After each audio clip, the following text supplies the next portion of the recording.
Buenas noches, bienvenidos a Con Otra Mirada. La española es una sociedad en la que la desigualdad ha ido creciendo durante las últimas décadas y más acusadamente desde la crisis de 2008. Cada una de las crisis que vivimos hace a los ricos más ricos y a los pobres más pobres. Cada crisis que sufrimos desvalija más a la clase media y precariza más a la clase trabajadora y también a la media, mientras las rentas más altas obtienen pingües beneficios de la situación. Entre tanto, el país entero se vende, se alquila o se regala. Los principales beneficiarios son los fondos buitre, que se están convirtiendo en los verdaderos dueños y amos de nuestro país, con la connivencia de los diferentes gobiernos, cuyo principal empeño es el de no dificultar sus negocios. Los negocios, por cierto, de las empresas más poderosas del mundo, que en España ya poseen los principales bancos y los principales medios de comunicación, además de viviendas y de posiciones en la hostelería. Pronto no quedará nada que no les pertenezca. En los últimos años, los fondos buitres se han hecho con las centenares de miles de viviendas vacías debido al impago de hipotecas. Las administraciones, todas, han permitido un incremento del alquiler de hasta 3 veces con el fin de quedarse con la propiedad mediante el desahucio y así, más tarde, vender la propiedad por un precio mayor al que pagaron al adquirirla. Pensemos que en la crisis de 2008, 500.000 de familias perdieron su vivienda. Pagan el 5% de la deuda nominal y solicitan a los tribunales que se les abone el 100% para, en caso de que no se produzca, ejecutar el inmueble. La legislación en un mercado desregulado al extremo como este ha hecho de España un mercado muy atractivo para ellos. El objetivo de los fondos buitre es obtener la más elevada rentabilidad en un espacio de tiempo reducido, unos 3 o 4 años, extrayendo toda la plusvalía posible. Radicados en paraísos fiscales, no pagan impuestos en España ante la absoluta inacción de las autoridades fiscales y políticas de nuestro país. Los bancos, por su parte, favorecen la adquisición de vivienda por parte de los fondos buitre. Para ellos se ha convertido en un engorro la gestión inmobiliaria, de modo que en los últimos años ha aumentado el número de carteras hipotecarias e inmobiliarias vendidas por la banca a dichos fondos. Hoy, una buena parte del mercado de la vivienda de alquiler está controlado por las SOCIMI, sociedades de inversión constituidas por bancos y fondos buitre. Cuando consiguen hacerse con la vivienda de una zona, sus beneficios pueden llegar a multiplicar por 10 la inversión, manejando el mercado a su antojo. En España, hoy existen unas 90 y poseen unos activos en torno a 40.000 millones de euros. Por ejemplo, a través de sus SOCIMIs, el fondo buitre Blackstone, que tiene invertidos en España 25.000 millones de euros, controla 30.000 viviendas. Pues tenemos hoy con nosotros a don Guillermo Rocafort y don Pedro Fernández Barbadillo. Hagan ustedes su aparición estelar, como todos esperamos. Don Guillermo, muy bienvenido. Un placer tenerle con nosotros. Fernando, un placer estar con usted y en 7NN. Está usted en su casa, siéntese, tome Muchas asiento, gracias. si están. Amable, don Pedro, ¿cómo estamos? Un placer tenerle también, aunque su presencia suele ser más frecuente que la de don Guillermo. Los fondos buitre, bueno, últimamente estamos oyendo hablar mucho de ellos. Viene ya la cosa de atrás, pero da la impresión de que se están quedando con todo lo que merece la pena y con todo lo que vale algo en este bendito país. Don Guillermo. Pues sí, desde la crisis financiera de Zapatero, a través del gobierno de Rajoy, ahí es cuando entraron a saco, comprando pues ingentes carteras de activos tóxicos, que básicamente son hipotecas, deudas impagadas, con garantías asociadas. Se han dedicado pues a ejecutarlas, a desahuciar y a especular con ellas, y además de una forma bastante agresiva y vulnerando pues muchísimas ramas del derecho. Se me ocurre, por ejemplo, el ejercicio del derecho del retrato crediticio, que lo tenemos en España desde la época romana, es un legado de Roma, y permite recomprar la deuda al precio al que ha sido cedida. Pues no se permite el ejercicio. Incluso el Tribunal Supremo, la Sala Primera, en agosto del año pasado, una sentencia verdaderamente infame en el que le quitó, nos despojó del artículo 1535 del Código Civil, que es heredero del derecho romano y que permite el retrato crediticio, además en un caso precisamente que había un fondo buitre vinculado al grupo Prisa. Qué casualidad. Al grupo Prisa.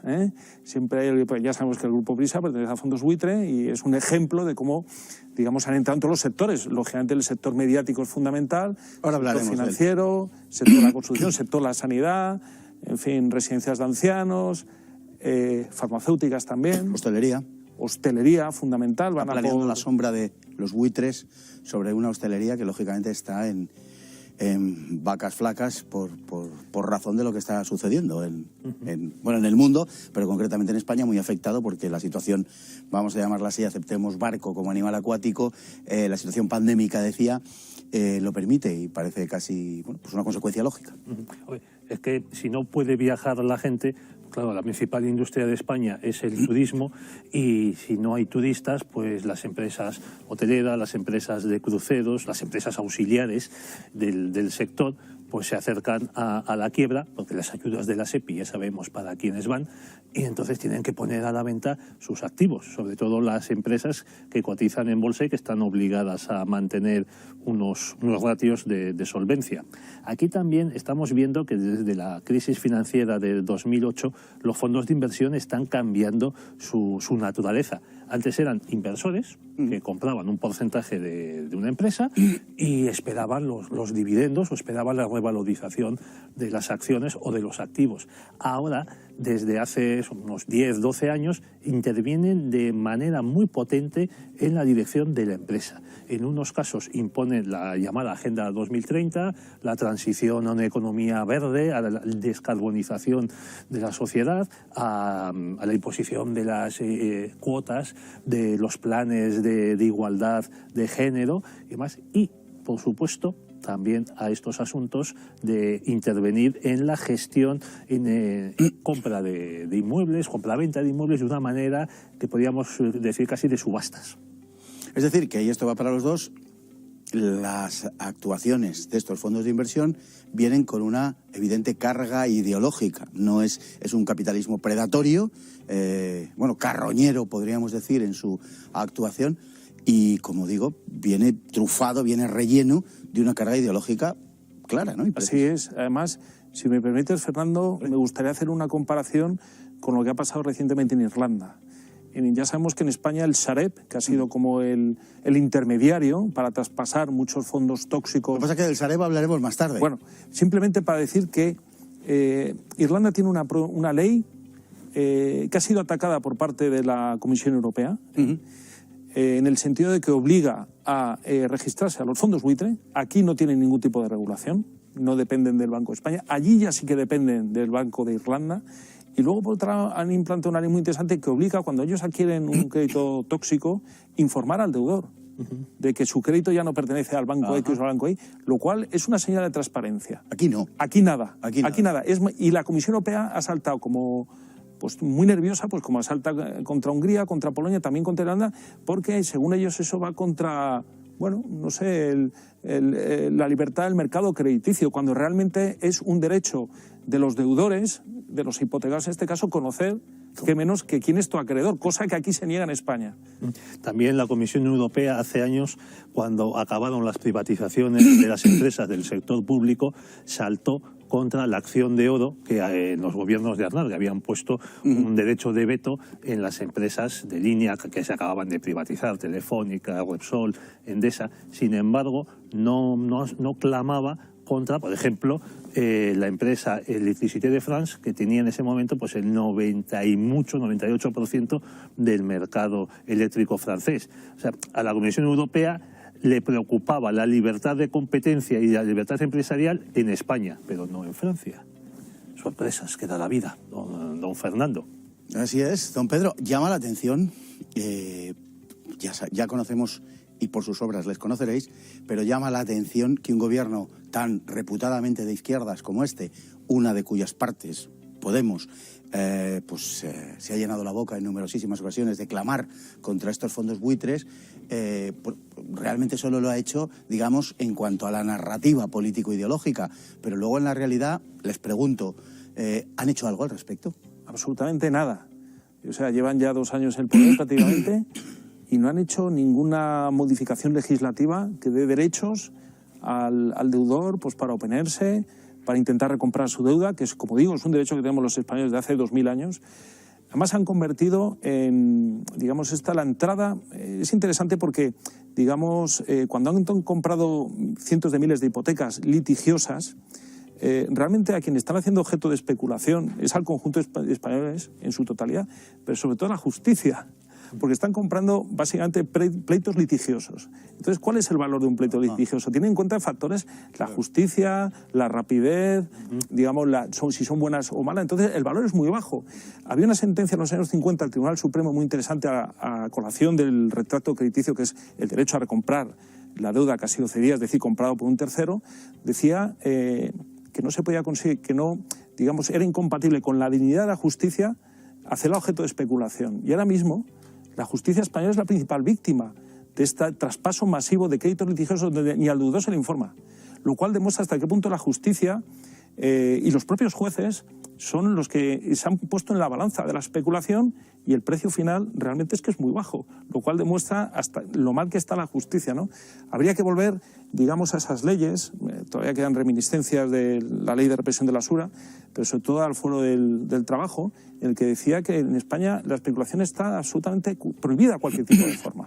Pero realmente, desde el año 75, los bienes básicos, que eran la vivienda, los alimentos, la sanidad, se han convertido en objeto de especulación. Cuando se quitó la ley del año 64-67 de arrendamientos urbanos por la ley Boyer, es cuando se especula con la vivienda. Y así ha pasado también cuando antes estaba prohibido el despido y ahora se liberaliza.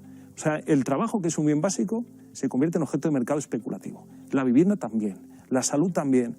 España es ahora mismo un objeto de especulación masiva, y además sobre todo con los partidos de izquierda. No podrá decir el señor Pablo Iglesias que no ha tenido oportunidad de haber promovido leyes que de alguna forma sujetaran, pero si él es un agente de la agenda esta 2030, absolutamente es un agente de Soros, igual que el propio Pedro Sánchez. Hace un año estuvo reunido en Nueva York con los fondos buitre. ¿De qué habló? ¿Qué negoció? ¿A qué vas allí? No vas a hacer un viaje, digamos, de carácter institucional a reunirte, ya no te digo con Biden, al cual desprecia absolutamente, sino realmente pues con autoridades. No, se ha ido a Wall Street a reunirse con especuladores, porque los especuladores están en el momento del cobro, del pago de lo que le prometieron. Y esa es la legislatura en la que estamos y la que vendría si él siguiera. Bueno, y con el Partido Popular no va a cambiar nada. Es decir, ¿cómo vas a pagar el dinero que he metido en tu país, ¿no? Con efectos especulativos? Es que estamos en una transición a una economía basada en la deuda. La economía anterior, la que nace a partir del año 1945, con el desarrollo amplio de los estados de bienestar, se basaba en el ahorro y la inversión. Pero desde más o menos, podríamos decir, año 2000, algunos dicen que esto empieza cuando se acaba el patrón oro definitivamente, suprime Nixon la conversión del dólar en oro. Bueno, podríamos remontarnos, podríamos discutir mucho, pero está claro que esto es con el nuevo siglo, se va a una economía basada en el endeudamiento, que viene muy bien a los tenedores de capital que tampoco existe. O sea, en este momento el dinero son asientos contables, asientos informáticos contables, que la verdad todo el dinero que hay asentado en estos fondos de inversión, en los balances de los bancos centrales, es muy superior al dinero que hay en circulación en el mundo. Eso es lo sorprendente.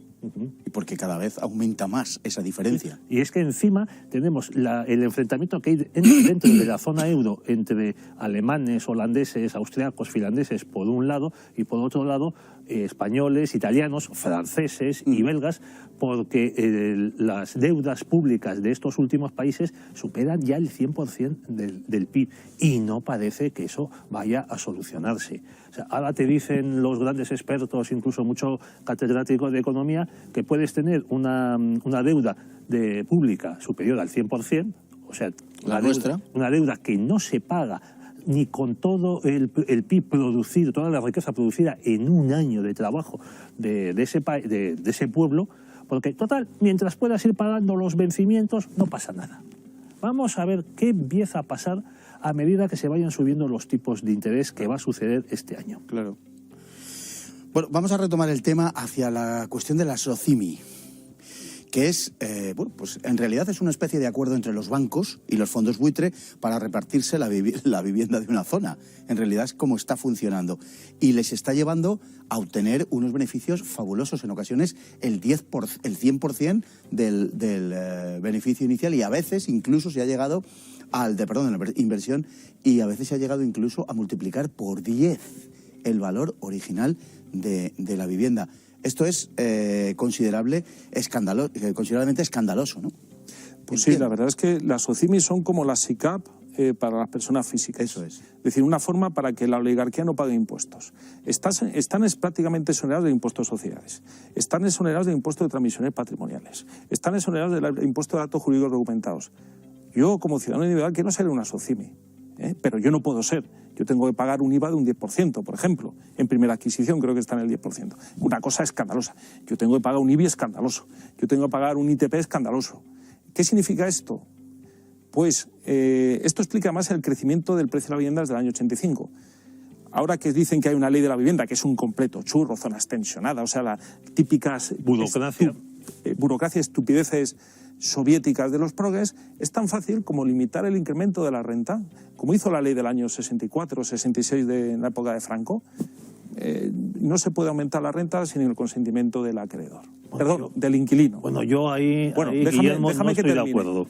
A lo mejor no incrementa, pero eso fíjate que estabilizó el precio de la vivienda durante dos décadas. Bueno, eso la época del baby boom y el máximo desarrollo económico a costa de cargar ese empobrecimiento en manos del propietario. Había gente que había comprado viviendas para invertir y alquilarlas. Lo reconozco, y tuvo que el cargar. sacrificado era el propietario, lo reconozco. Sí, pero sin ningún apoyo por parte del Estado. O sea, Okay, el Estado, como está pasando ahora con este gobierno actual, carga un problema que es el acceso a la vivienda por parte de determinadas capas sociales encima de un particular, en vez de solventarlo él. Era exagerado, ciertamente exagerado, pero eso dio las 2 décadas de mayor crecimiento que había en España. No tiene nada que ver con eso, Guillermo, pero bueno, lo podemos hablar. ¿Cómo que no? Tú el incremento del precio de una vivienda lo limitas... no, pero entonces lo que estás haciendo es empobrecer a los propietarios, y creo que todos conocemos casos de propietarios de vivienda que acabaron mal viviendo ha habido muchos abusos, de este asunto. Es cierto, pero bueno, si no es tan duro como esa ley, limitándola al IPC o limitándola a un incremento 2%, es tan fácil como fijar un tope del incremento de la renta. Eso sí que es una intervención en el mercado que reduciría mucho los precios de la vivienda. Y otra manera ideal de que volviera a ser un bien básico es descargarlo de impuestos. Pero esto que es el IBI, los ayuntamientos han enloquecido con la crisis de Zapatero. ¿Cuánto han aumentado el IBI en Madrid? El 100%. Con Ana Botella es una locura. Es decir, vamos a ver, además viene la Constitución, o sea, la vivienda no puede ser objeto de especulación. No dice eso. Sí que lo dice. En todo caso es un principio rector de la economía, no es un derecho. Eso es una discusión teórica entre juristas. No es una discusión teórica porque aparece en un apartado de la Constitución que dice principios rectores de la vida social. La Constitución no hay por dónde cogerla, o sea, bueno, eso es otro asunto. Pero si dice la Constitución que la vivienda es un bien básico de propiedad y no se puede especular con ella, fuera SOCIMIs, porque las SOCIMIs ¿qué han hecho? Como quebraron los fondos de inversión inmobiliaria, acordaos, el de Santander, eso fue un corralito que se hizo. Bueno, vamos a crear aquí un entorno para que, como dicen siempre los ultraliberales, vamos a dinamizar el mercado, vamos a descongestionar impuestos, pero ¿a quiénes? A los grandes inversores solamente. Entonces, aquí hay 2 ligas, una de sin impuestos y el resto, pues, con un IVA de un 10% de la vivienda, que eso es una barbaridad, y con un ITP que ellos, curiosamente, no pagan ni los actos jurídicos documentados. Digo, ¿pero esto qué es? O sea, yo que soy persona individual, sujeto a una nómina, tengo que pagar todos los impuestos, y estos señoritos, que no tienen ningún tipo de normas, entonces, ¿eso qué provoca en última instancia? Pues unas distorsiones de los mercados, y es lo que no ha hecho Podemos. Es tan fácil como regularlo. Si no es como en los años 60, vamos a fijar, por ejemplo, un IPC. Yo creo que en eso tú estarías de acuerdo. Hombre, hay un IPC de la vivienda. Yo creo que la principal medida... Está liberalizado completamente. Ahora mismo el propietario... hay un IPC armonizado de la vivienda que elabora el INE y que permite saber... pero que eso se establezca por ley, que no puedan subir los precios más que el IPC de la vivienda. Bueno, pero es bastante razonable, ¿no? Hombre, yo creo que la principal medida sería dar más seguridad jurídica a los propietarios cuando se encuentran ante morosos sinvergüenzas. O sea, según el INE, que elabora un censo de viviendas, el último está referido a 2011. O sea, en 10 años el INE no ha tenido tiempo de elaborar un nuevo censo de viviendas porque también se lo ha prohibido este gobierno tan progresista. Bueno, pues según este último censo del INE, en España hay había 3.400.000 viviendas vacías en 2011. Hombre, viendo la tendencia de construcción de viviendas, que es el principal vehículo de inversión de los españoles, Es pues que no debía podríamos ser estar... así. Es que eso no debía ser así. Sí, pero de momento es. Entonces estaríamos cerca de las 4 millones de viviendas vacías. ¿Por qué hay tal cantidad de viviendas que propiedad de particulares, sobre todo porque los principales tenedores son particulares, y no se ponen, parte de ellas no las ponen en el mercado para obtener una pequeña renta, porque no se fían Está claro. de que eso. Y esto, ¿a quién beneficia? Y ahí estoy de acuerdo contigo, Guillermo, esto beneficia a los fondos, a los grandísimos tenedores de viviendas que pueden pagar pues abogados, procuradores, consultores, etcétera, etcétera. Y el moving que hacen, moving inmobiliario. Hay estudios de universidades inglesas donde España está, digamos, encabeza lo que es el moving, o sea, la violencia inmobiliaria a nivel de degradar las condiciones, digamos, de las comunidades de vecinos, generar mal ambiente, meter vecinos gamberros. Sí, sí. Eso los fondos buitres lo hacen. Y ante ello... Son las prácticas habituales de los prácticas fondos buitres. habituales. Bueno, o sea, también hubo de una mafia. práctica por parte de la banca cuando empezó a quedarse con miles de viviendas en ejecución de hipotecas, pues en la última crisis, en 2011-2012, que era dejar de pagar los gastos de comunidad. Absolutamente. Claro. Cosa que ellos son los primeros en degradar los barrios. Claro. Porque cuando los bancos y los fondos buitres dejan de pagar los gastos de comunidad, al final... Claro, digo, pero vamos, y una ¿esto qué es? pequeña comunidad de Sí, propietarios de 20 vecinos, claro, meterse en un pleito contra un banco por 2.000 euros, Pues no le sale a No, cosa. no, no Pues renta. ahí Podemos Pero- podía haber avanzado mucho y no lo ha O hecho. sea, pero es que usted, don Guillermo, perdóname que se lo diga, quiere que Podemos sea tan izquierdista como el régimen de Franco. Y eso va a ser que no. Los que siempre salen ganando, en cambio, son los bancos, el sistema bancario español. Vamos a ver algo acerca de eso, acerca de lo que antes nos comentaba don Guillermo, acerca del Sareb, del Banco Malo, y del FROB y otros compañeros de viaje.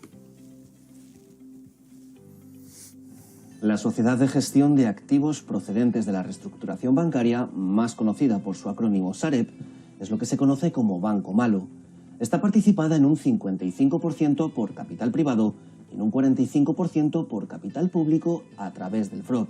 La reclasificación de Sareb tras la decisión de Eurostat de 2021 de obligar a contabilizar la deuda de la Sareb como deuda pública incrementó en esta en 35.000 millones de euros en 2020. Es decir, han convertido deuda privada en deuda pública en lugar de haber sido asumida por el sistema financiero causante de esta situación. Estamos ante algo muy parecido a una nacionalización a fin de que los españoles paguemos la deuda privada de las instituciones financieras. Esto significa que a consecuencia de la ruina del sistema bancario español ocurrida ahora hace 10 años, los españoles hemos incrementado nuestra deuda en 36.000 millones de euros, un 3%, pasando del 117% al 120% sobre el Producto Interior Bruto. Y además, aumenta nuestro déficit fiscal en unos 8.000 millones de euros, que es lo perdido desde su creación en 2012. Un déficit que ascenderá previsiblemente en otros 12.000 millones cuando en 2027 se liquide la sociedad. Es bastante probable que el Sareb no cumpla sus objetivos ni tampoco los plazos propuestos, pero esto parece importarle más bien poco mientras presume de que cumple con los objetivos de la Agenda 2030. Tenemos efectivamente un tuit, ¿verdad?, oficial del Sareb, vanagloriándose de cumplir los objetivos de la Agenda 2030. Tenemos del Sareb: contribuimos a alcanzar 8 de los 17 objetivos de la Agenda 2030 de las Naciones Unidas. Es maravilloso. Y a ustedes podía añadirse después ya que les vayan dando, si eso, porque esto lo que ha sido es una nacionalización de las pérdidas de la deuda privada de la banca, es decir, que nunca pierde. Bueno, yo tengo ahí que matizar. Matice usted todo lo que quiera, don Pedro. Nosotros no somos como el Sareb. Que no es el sistema bancario, ha sido el sistema cajario. Es verdad, es el sistema cajario. El sistema... Lo cual es más grave, don Sí. Pedro, permita, es más grave Sí, porque señor. fue el sistema intervenido por los políticos, precisamente. Es lo que iba a decir. A partir del año 75, que es el año cenital en los últimos medio siglo de la historia de España, el sistema financiero estaba dividido más o menos en dos partes iguales. El que controlaban las cajas de ahorro y el que controlaban los bancos privados. Las cajas estaban manejadas, claro, el botín de los partidos políticos, de los sindicatos llamados de clase y de las patronales y cacicatos locales. Cuando dice usted que es el botín, ¿va con segundas? y con terceras. Ah, bueno. Porque oye, el mismo Narcís Serra dijo que fue premiado con la dirección de la tercera caja de Cataluña, Caixa Cataluña, luego convertida en banco. Él reconoció que no entendía, su consejo de administración no entendía los balances que les presentaban, y entonces tuvieron que tomar él y los consejeros lecciones de contabilidad. Este es el tipo de personal que se ha estado poniendo al frente de enormes entidades financieras. Impresionante. Y esto es lo que lleva a la destrucción de un sistema, el sistema cajario, perdón por el palabra, que permitió durante siglo y medio que las clases más populares tuvieran acceso a servicios financieros y al crédito. Sí, sí. El crédito de por sí no es malo. Hombre, si el crédito supera ciertos baremos de ingresos del deudor, pues sí, entonces se convierte en algo que puede llevar a la usura o a ser es una cadena colgada del cuello del pobre desgraciado que tiene que pagar el crédito. Pero claro, es que para comprar una vivienda, a no ser, tienes tres vías: construírtela tú, pagarla en metálico de golpe, o bien pagarla a crédito. Entonces, en las cajas, porque hubo una temporada, muchísimos años, en que los bancos no querían dar préstamos porque no lo consideraban de su altura. Ellos preferían prestar a la gran industria, a sus grupos industriales, que fue uno de los problemas de la banca española, pues hasta que se dieron cuenta de que, claro, el crédito hipotecario se pagaba siempre. Bueno, pues este sistema, estas cajas, que pueden operar en toda España desde la reforma de Fuentes Quintana, se acaban convirtiendo en monstruos financieros, y en ese inmenso botín que decíamos antes, claro, con unas dietas impresionantes para sus consejos de administración, y en la que encima, como pasó por ejemplo en cajas valencianas, los consejeros se daban créditos millonarios a sí mismos. Y créditos, hubo algún caso al 0%. Un crédito, por ejemplo, de 1 millón de euros al 0%. Con lo que el consejero bajaba a la planta de abajo, decía: oiga, tengo 1 millón de euros. ¿A cuánto me los retribuyen tengo que devolverlo en 12 meses? 11 meses. Tal. Al 5%, señor consejero, y póngame a los pies de su señora. Entonces, negocio redondo. Bueno, el tema del Sareb ha sido, como bien ha comentado, la consumación del desastre de las cajas intervenidas por los políticos. No todas las cajas, porque las cajas de crédito agrícola, gestionadas profesionalmente por los gremios, ya sea agrícolas, en este caso los productores, esas no han quebrado. Han quebrado las cajas gestionadas por los políticos. Claro.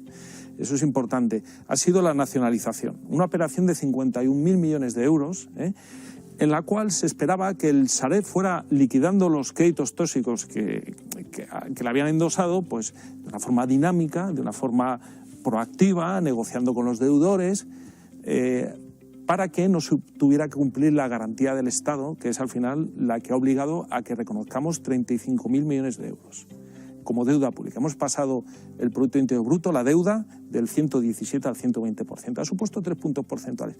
No ha habido ni una comisión, ni una tangana en el Parlamento. Yo creo que debería haber. Es sorprendente. Es muy sorprendente, sobre todo por las fuerzas emergentes, porque tienen que exigir cuentas, porque si no al final te vas a mimetizar con ellos. Y tú tienes que exigir montar un pollo. No puede ser. Estamos hablando de la mayor estafa que ha habido en los 45 años de democracia. Pero bueno, vamos a hacer una comparación con el Sareb irlandés, el famoso NAMA. Ellos tenían una operación de 31.000 millones de euros. Era menor. Es cierto que empezaron antes, el 2007. La deuda la devolvieron completamente en el 2017. Completamente. Completamente. Y además han dado beneficios. Nosotros acumulamos unas pérdidas de 8.000 millones de euros y estamos todavía en la mitad de vida, más o menos. Ellos acumulan ya unos beneficios de 1.500 millones de euros. ¡Qué escándalo! ¿Qué diferencia dan beneficios. Dan beneficios. ¿Qué diferencia hay? Ellos han creado miles de viviendas sociales. Han hecho una gestión profesional.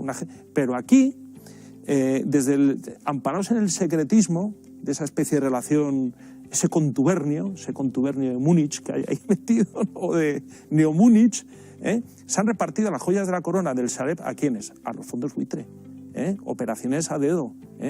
Y realmente, si un español, cualquiera de nosotros, queríamos acceder, pues había un chiste en Twitter que decía que tú llamabas para pedir un piso, por ejemplo, en en Ibiza y te acababan vendiendo un polígono, una finca industrial en Cuenca. Es decir, la gestión ha sido simplemente para los fondos buitre, porque lo queramos o no, los fondos buitre son los principales accionistas de los bancos españoles. Los bancos españoles son los principales accionistas del Sareb. O sea, realmente ha habido un contubernio en el cual todos han ido a sacar lo máximo que puedan para luego endosarnos a los españoles 31.000 millones de euros. ¿En qué consistió básicamente, para que lo entiendan los espectadores, la operación del Sareb? Esto es muy fácil. Fue una cesión de créditos tóxicos, sobrevalorada su precio, esto dicho por la agencia Bloomberg, sin haber hecho debidas valoraciones, ni siquiera visitaban las fincas. Así que lo hacían por Google. Sí, lo hacían básicamente por Google. Entonces, madre mía, imagínate, tú eres una caja, tú me traspasas a mí un crédito tóxico de 4, y yo te doy a ti 10. Te estoy dando más de lo que vale. Y encima con la garantía del Estado. Entonces tú, que tienes la ruina, me la endosas a mí, yo te doy el doble de lo que realmente... de lo que valía, y encima con la garantía del Estado. Que, por cierto, ¿quiénes son los tenedores de los bonos del Sareb? Yo lo he pedido por la ley de transparencia y no me lo dicen. Dicen que eso es información confidencial. Yo quiero saber quiénes son nuestros acreedores de la deuda pública. No lo dicen. ¿Y quiénes son? Los bancos que se han quedado con las cajas. Han hecho hoy, esta misma semana, unas declaraciones extraordinarias, yo creo, del Consejo Delegado del Banco Sabadell, diciendo que el Sareb lo ha hecho muy bien. Digo, claro, tú te has quedado... Para ti. Lo ha hecho muy bien para ti, porque te has endosado, te has quedado con lo bueno de las cajas y lo malo no lo has endosado los españoles. Que las cajas que han sobrevivido a este desastre son las que tenían una gestión profesional, claro, como Caixa, como Ibercaja, como Kutxabank, profesional dentro digamos, y conozco casos dentro de lo que es la politización innegable que las tienen, pero por supuesto no llegaba el cacique de turno y decía a la empresa de mi niña le vas a dar tanto. Sí, señor consejero, sí, señor director general, ahora mismo. Y lo que ha conseguido el sector financiero es eliminar a la mitad de los competidores, absorber el mercado de las cajas. De todas maneras, la banca, tal como la conocemos, o saliendo, vamos, lo que vemos por la calle, las sucursales, tampoco es ganadora. La banca en unos 14-15 años, los últimos 14 o 15 años, ha despedido a más de 100.000 trabajadores y ha cerrado mucho más de la mitad de las sucursales. Sí, pero... 25.000, 26.000 oficinas. ¿Qué está pasando? Lo mismo, la misma transformación que hemos mencionado antes, de una economía basada en el ahorro y la inversión a otra economía basada en la deuda. Ahora estamos en una economía financiarizada en la que incluso la banca, como la industria, está deslocalizándose. Claro. Entonces, todo va a ser por Internet. Claro, y de ahí sabemos, perdón, don Fernando, cómo se está tratando, por ejemplo, a los ancianos en los bancos. Y cómo, si vas pasadas las 11 de la mañana al banco, hombre, tienes suerte si no te dan de palos. Efectivamente, tiene usted toda la razón. Lo que pasa es que eso no significa que la banca no sea ganadora. Es ganadora. Lo único que sucede es que su voracidad parece interminable y efectivamente está tratando a la gente a patadas, está cerrando sucursales y está derivando a todo el mundo, porque es mucho más barato, a través de los servicios cibernéticos, aplicaciones automáticos. Efectivamente, y todo eso. Es decir, están desentendiendo de la... O sea, para los que dicen que la digitalización abre un mundo de oportunidades. Sí. Para mucha gente sencillamente significa ponérselo imposible. Y además usted acaba de satirizar la situación, pero no caricaturizarla. Es verdad, es que si tú llegas, usted puede pagar recibos, no sé, martes y viernes de 9:45 a 10:30 y, en fin, saltando el foso de los cocodrilos. Y si lo consigue... Y con cita previa. Efectivamente. Y si lo consigue, puede usted... O sea, a mí me parece una cosa...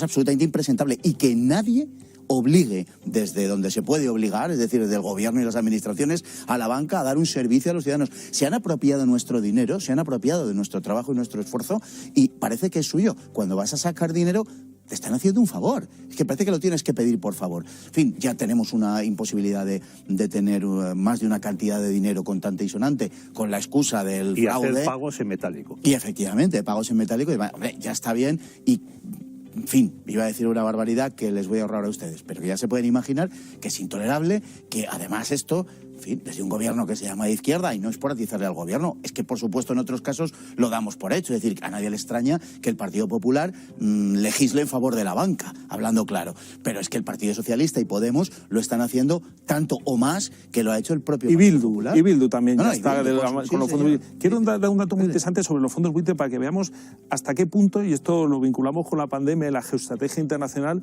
tienen poder.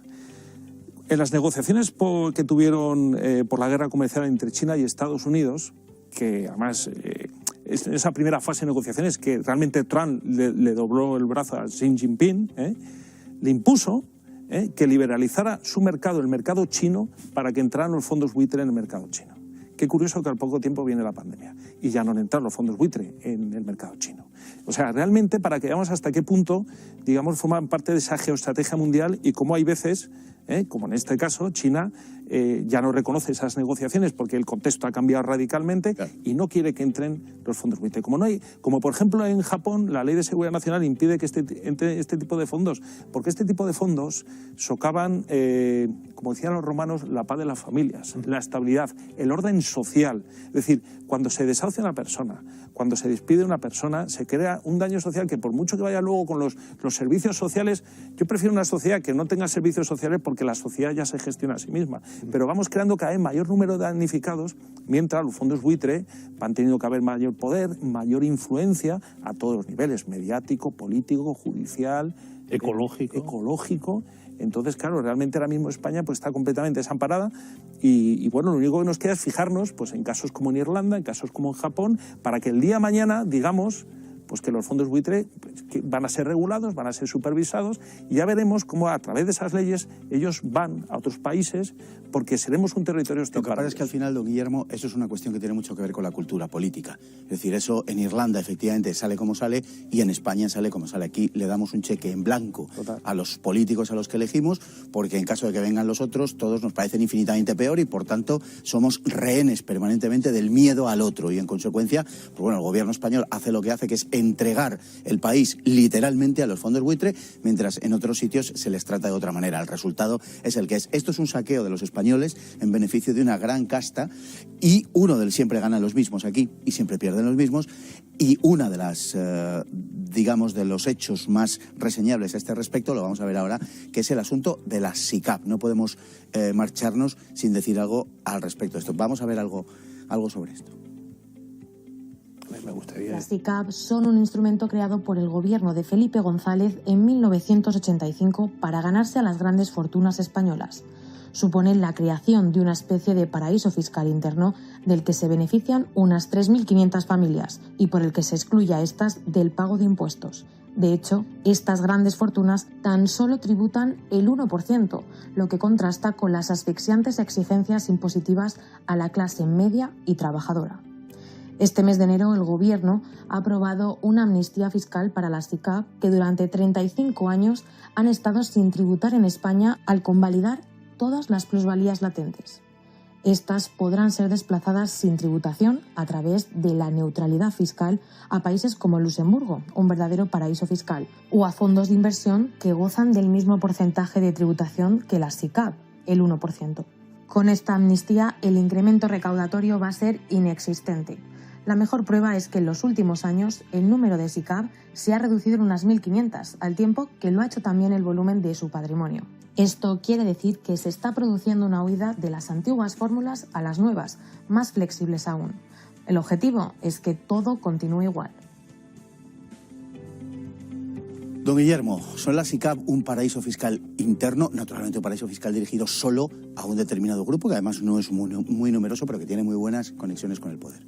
Así es, además aprobado por el ministro Boyer, el mismo que liberalizó la vivienda, pues liberalizó también el mercado de capitales y las legalizó en el año 85, y desde entonces ha servido para las grandes familias, 3.500 más o menos, se capitalicen exponencialmente durante 3 décadas, no hayan pagado prácticamente impuestos en España. Eso explica el surgimiento de estos grandes patrimonios, mientras la clase media y la clase trabajadora está cosida a impuestos. Esto es una cosa además que ha sido tolerada durante los sucesivos gobiernos del bipartidismo, con meros formalismos como los famosos mariachis, pero este apaño que ha hecho el gobierno socialcomunista es uno más. O sea, realmente ellos dicen, no, por fin se están jaleando los podemitas diciendo que ellos han reformado. Lo que han hecho ha sido legalizar las plusvalías latentes de los últimos 35 años. Y punto. No han cobrado absolutamente nada por el principio de la neutralidad fiscal. Realmente la SICAP española me hace una gracia, no, porque es que son españolas.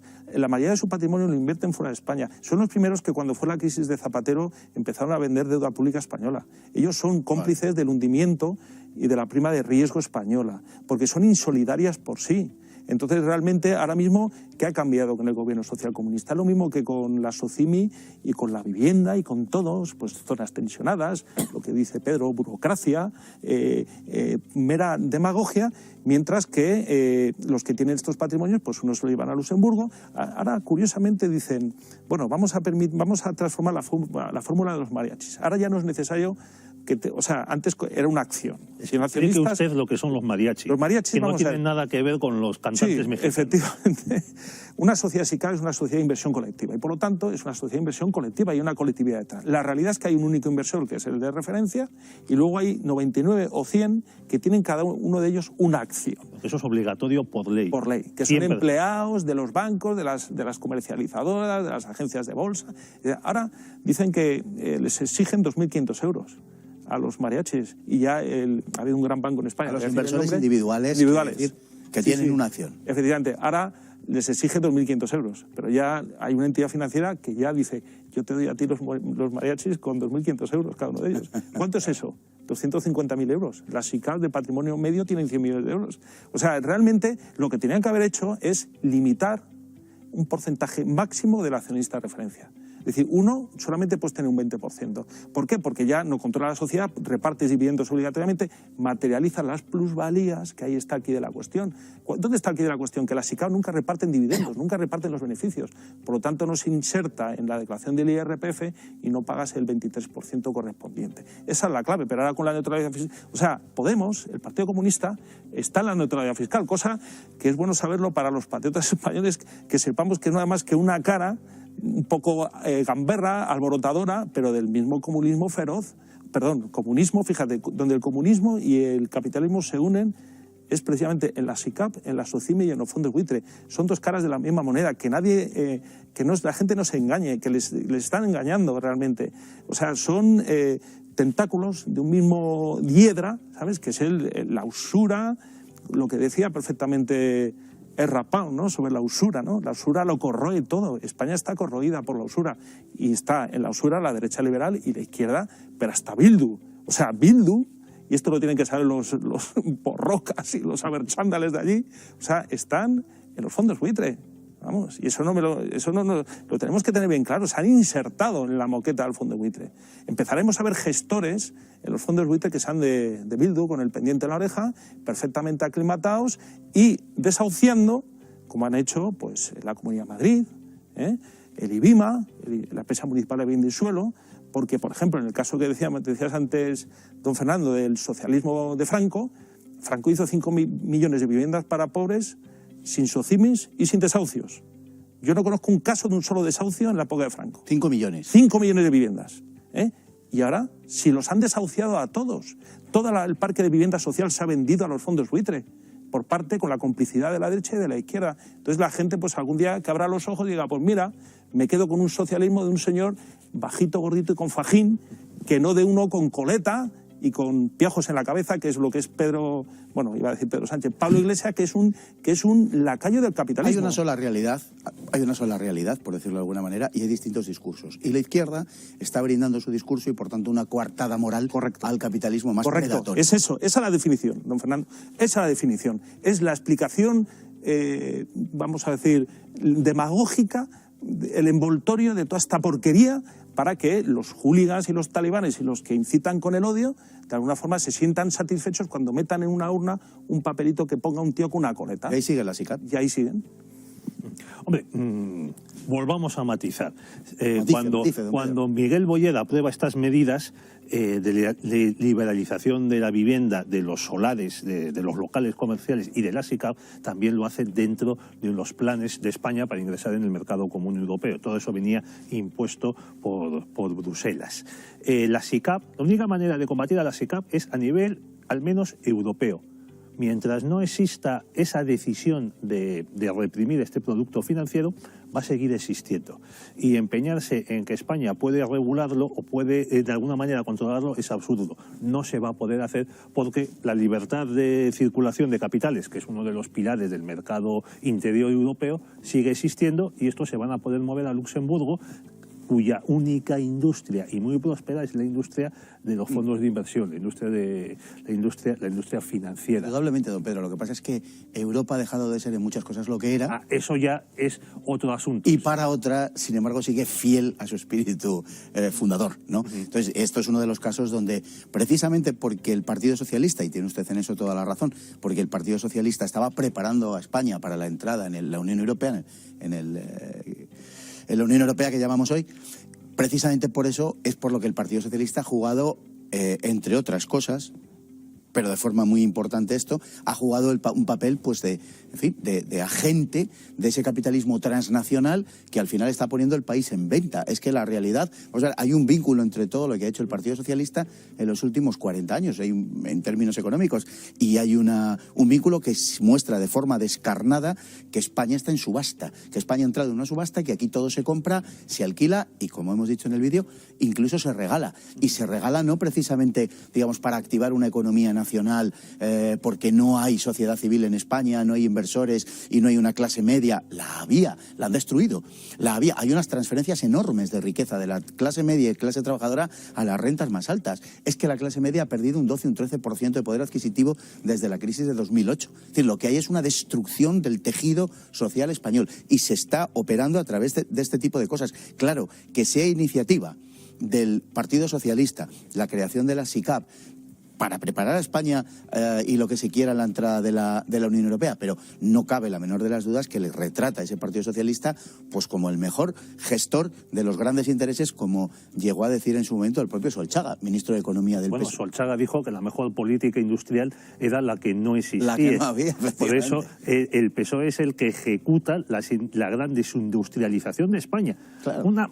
Un proceso que hicieron otros países europeos, sobre todo por la crisis energética de los años 70, que en España se atrasó unos años. También España tenía un mercado cerrado donde no había competencia, o una competencia exterior muy limitada, caso también de la banca. Entonces, al irse abriendo para entrar en el mercado común europeo, cosa que querían los españoles, porque aquí parece que nos olvidamos de que el 95% de los españoles ha votado repetidamente a partidos que decían que había que entrar en el mercado común europeo como fuese. ¿Cómo nos vamos a olvidar, don Pedro, si lo seguimos sufriendo? Entonces, esto también hay que tenerlo en cuenta. Y pedir ahora a esta sociedad civil prácticamente inexistente o exangüe que reaccione, pues es muy difícil y casi imposible, porque encima no hay un discurso en los medios de comunicación, ni en la academia, ni en la universidad, de recuperación por ejemplo, de la industria